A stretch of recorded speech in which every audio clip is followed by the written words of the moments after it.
Come on.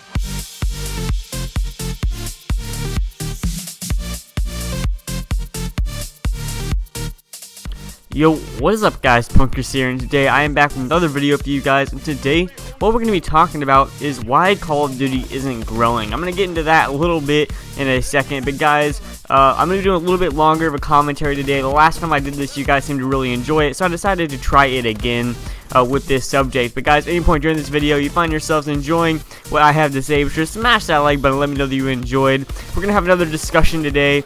So it's not going to be like one of my regular tips and tricks videos, but I think a lot of you guys will be okay with it, and I know a lot of you guys really enjoyed my last long commentary, so we'll see how this goes. But this subject, why isn't Call of Duty esports, or why aren't Call of Duty esports, I don't really know the right grammar for that, why aren't we growing?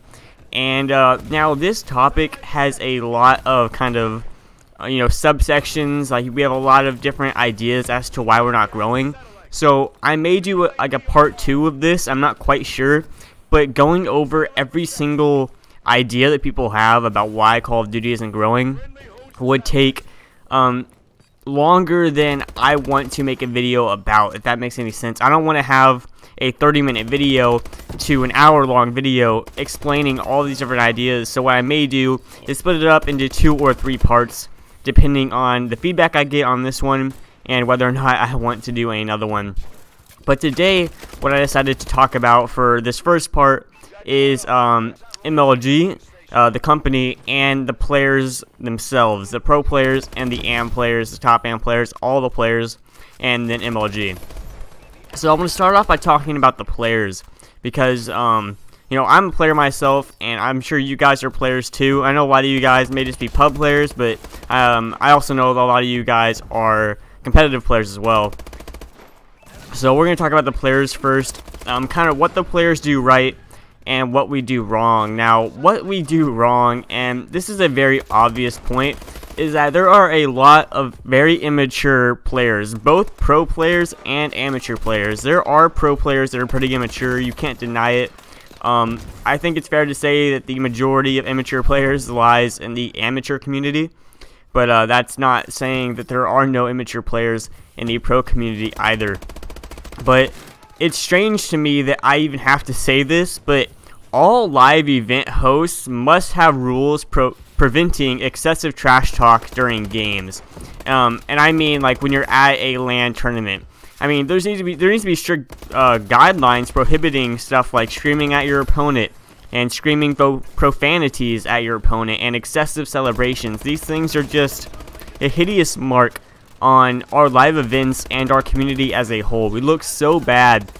And there's actually a video, I don't know if you guys know a guy named Ringhouse. He is a photographer that goes to a lot, or probably all, of the Call of Duty live events and takes a lot of pictures of players and also takes videos of players. And he got a lot of recognition from videotaping players having giant arguments and screaming at each other during games, pro players and AM players.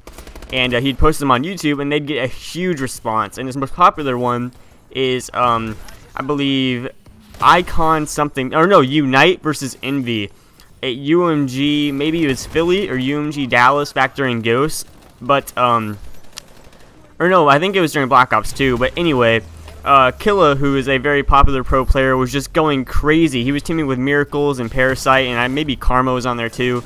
But they were just all trash talking so much, and Killa just was at the point of just going woo, woo, just screaming. And it's just, the video is hilarious, don't get me wrong, but you don't see other esports where players are just acting out, and they're acting like 7th grade guys in class trying to disobey their teacher and, just goof off and stuff. And it's kind of embarrassing, I'm not gonna lie. And there's also a video of these AM players back during Ghost on Ringhouse's channel. You can go find it on his channel if you want. It's one of the most popular ones that he posted. And it's of these 2 AM teams, and you could tell that they had a history of kind of being enemies and their arch rivals, stuff like that. And so when they actually met up on LAN, it just exploded. And they got to the point where they were screaming at each other so loud, they had all stood up, and they were just screaming nonsense at each other. and the entire room had gone silent, and every single person was turned around and looking at these players, and the referees had to come over and like threaten to forfeit the players if they didn't stop yelling at each other. And I think that this is just ridiculous that they haven't done anything about it. And I think that there are people that believe that this is part of Call of Duty esports, is this yelling and this fire. And I'm not saying that fire and passion are bad things, but it's gotten to the point where, like, yeah, we can say that it's a part of the community, but it doesn't necessarily mean it's a good part of the community. And we got to think about the image that we want to portray to other esports, because we want, you know, people that, you know, watch CSGO, people that watch Battlefield, whatever it may be, to want to watch Call of Duty as well. And they're not going to if they think that we're just a bunch of immature apes that yell at each other and don't actually care about the game. And that's kind of my number one fear, is that the focus goes off of the game and moves on to the players themselves, which is not necessarily a bad thing, but when the focus is on the players because of a bad thing, that's when it gets pretty bad. Now, if you look at an open event from the eyes of someone who has never heard of esports, you would be awestruck at how the staff of these events, you know, allow these random teenagers to yell so loud that even the casters, guys, the casters on main stage have to acknowledge why they're screaming in the background to the live stream. You have sometimes over 100,000 people watching a Call of Duty live event, and the casters have to explain why there are people screaming in the background, and that is because, oh, it sounds like people are getting rowdy in the open bracket. That should not be a thing. They should not have to explain why people are just yelling, "Get shit on," and "You fucking suck." Like, that shouldn't be a part of Call of Duty esports, and we're not gonna get as much recognition from these big, you know, companies and these big organizations and these big sponsors if they're afraid to put their brand in Call of Duty, because they're afraid that it's, you know, a bad industry and we aren't mature enough to handle big money and big sponsors. And even on, you know, social media such as Twitter, I mean, it should be in the contracts of pro players that they must be respectful in their tweets. Like, I couldn't even be able to count the number of times that I see players talking trash about each other or their players or their organizations. And, you know, I don't even follow that many people, guys. I follow about 300, and most people follow around 1K to 2K. And I still wouldn't be able to count the amount of times I see that during the day. Even in their live streams, like, pro players shouldn't be able to cuss each other out just for like 10 minutes, 20 minutes, like, without stopping, just cussing each other out and arguing, like, just on an MLG.TV, sorry guys, live stream. I shouldn't be able to go on YouTube and watch a 15-minute long video of an jeez, I am just stuttering so much, an MLG.TV live stream VOD where two pro players are fighting, yelling profanities, and openly saying racial slurs without consequence. I'm slurring my voice right now because I'm just so angry at this entire thing, and it's embarrassing to say that, you know, I have friends at school and they're not necessarily, you know, esports fans, but they do understand what it is. And when they ask me, like, what are you into? I'm like, oh, Call of Duty. They're like, oh, do you scream at kids over the mic on Xbox Live and that kind of stuff? I'm like, well, obviously that's a little bit off, but they're pretty spot on. The fact that their idea of Call of Duty esports is screaming at people, that just shows that we are just going the wrong direction in our growth, and that's just ridiculous. And we're at the point of our growth where we have eyes on us at all times, whether it be sponsors, organizations, viewers from other esports, etc. We cannot be acting like we're all in the 7th grade, even if it is just on Twitter, or if it is just on Twitch, or even if it is just on MLG.TV or YouTube. We cannot be acting this immature, and that's gonna do it for my big rant on the player side of things. So now we're gonna switch to the kind of business side of things with MLG, Major League Gaming. Now, I have to give MLG sorry guys, a lot of credit, because although a lot of people disagree with some of the decisions that MLG has made in the past 2 years, you can't deny that they have brought Call of Duty esports to the point where it is today, and they are responsible for a large amount of the growth that we have seen in the past. And you can say whatever you want about MLG, you can say whatever you want about UMG, any of these companies, but they are critical to our growth. Now, let's talk about what MLG did right specifically. Now, one big thing that pops into my mind when I think, what is MLG doing right? I think about X Games. Now, as we know, we have Call of Duty Esports specifically has been at the X Games for 2 years in a row now. Guys, we were at the freaking X Games, okay? Like, this is incredible, and we don't even give MLG any credit for that. They got Call of Duty Esports in the fucking X Games, guys, and we just don't even blink an eye. Like, this second year, they even got Dota in there, too, and, you know, we just say, like, oh, yeah, you got us at X Games, but that 250 series got canceled yesterday. What the fuck was that? Like, no. We need to realize how big of a deal this really is, and if our games were just better to watch, and, you know, I'll get into, like, the developer side of things probably in another video, but if our games were just better to watch and the audiences were, you know, more inclined to actually watch these events and the pro players were just more professional and people actually wanted to watch them, this would just explode our community in ways that we wouldn't even know. Like, the amount of viewers that X Games has and the people that go to X Games, like, the amount of growth we could get from that is just, you know, we can't even imagine. So, like, I don't understand why people don't even blink an eye when we realize that Call of Duty is at the X Games, and so I just think that's one thing that MLG just did so right.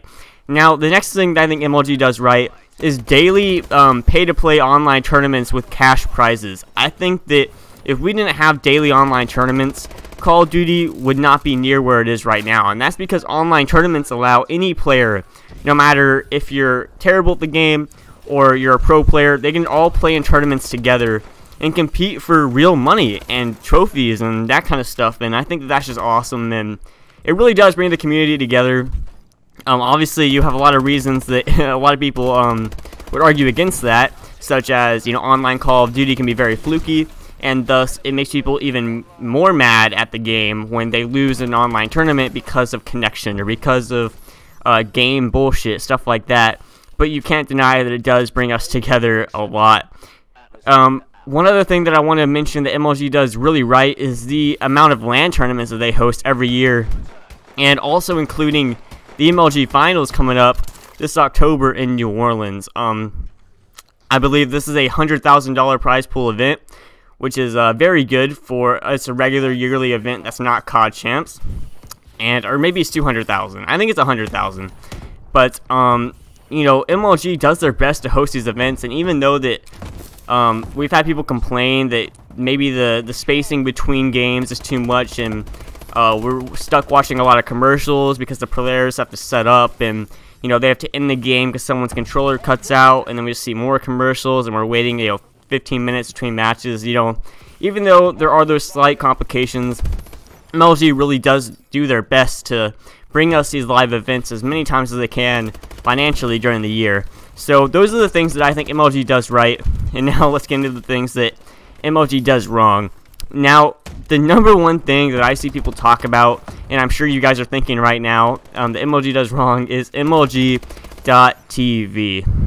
Now, when I say that, so many negative connotations come to mind that it's just kind of crazy to me that over, you know, the year and a half-ish, I think, since MLG.TV really became the number one place that, or the only place that pro COD players were able to stream on, there's just been so many complaints and so many reasons people believe that we should have stayed on Twitch.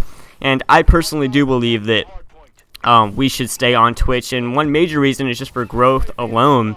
You know, it prevents new viewers from finding these streams, and, you know, while on Twitch, it'd be easy for new viewers to find us. Now, when MLG first, you know, made pro players exclusively stream on MLG, there were no other games being streamed on MLG. Like, sure, a pro player could stream like some Minecraft or some Destiny, whatever it may be, and they could do that, but there's no, like, Minecraft viewers going to MLG.TV. There's no Destiny viewers going to MLG.TV. There's no League of Legends viewers going to MLG.TV. They're all on Twitch because that's where the big streamers are. So when you take away Call of Duty from Twitch and you put it on its own personal platform, you're basically saying, okay, we don't want our audience to grow anymore. Because if we have a major tournament, let's say we have Call of Duty Champs, and we put it on Twitch, it'll get up to maybe like 150k, 125k probably, and that will boost the game very high on the front page of Twitch, either to the second little slot or the first slot or the third slot. But either way, that's a lot of exposure because you have hundreds of thousands of other people on Twitch seeing Call of Duty up there, and the amount of people that will go click on Call of Duty to see why it's so high on the list and what events going on, that on its own gives us so much growth. And when you put a live stream, like a live event, on another platform where there's no other people besides the people that actually make an effort to be there, besides the people that are already fans, like there's no point, because now the only people going to MLG.TV to watch the stream are people that already like Call of Duty esports. We don't need to worry about us, we need to worry about getting new people to come in, and we can't get new people if we don't have a way to reach them, and Twitch was our way to reach them, and we cut it off. We cut ourselves off from Twitch. Before Nadeshot moved over to MLG.TV, I think he was getting like 20k to 30k viewers. Now, if he streamed Call of Duty, he'd get anywhere from 3k probably to 5 or 6k. That's absolutely ridiculous, guys. It's not because of him, okay? If he went on Twitch, even with Advanced Warfare still being kind of a boring game that it is, if he went on Twitch, he'd probably get about 10k to 12k, just because, oh my god, Nadeshot's on Twitch again. And the hype would just come back, and he would immediately get twice as many viewers just by going back to Twitch for one day. And it even happened with a smaller pro player named Sharp. He went back to Twitch, and he instantly got, or maybe it was JCap that went first, but either way, I think one of them got like 800 to 1k viewers immediately, just because people heard that they were on Twitch and not MLG, and they went to watch the stream just to see that it was actually happening. And another reason that MLG.TV is a bad streaming platform as a whole is that not just anyone can stream on it. Like, you know, along with that, the requirements to being able to stream on that are unclear and seem to be based on who even reads your email, like who even reads your application email, if it even gets read. You know, they have guidelines like, oh, you must have this many subscribers or this many followers on Twitter, but you see people on there that are streaming and you've never heard of them before. They have no graphics, they have no face cam, they're playing a random game at 720 quality, and you go and you click on their Twitter and they have 50 followers and no one knows who they are, but they're streaming.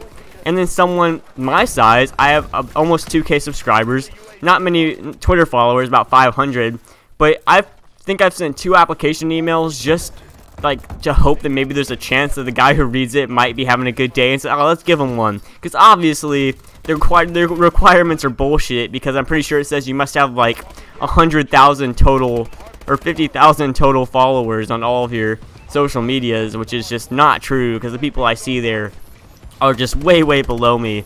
But it shouldn't be, you know, a you're in type of platform. It should be everyone can stream, and that way we can grow together. But no, now it's like, alright, if I want to watch Scumpy, I go over here. If I want to watch a pro player, I have to go to MLG.TV. If I want to watch anyone else, I have to go to Twitch.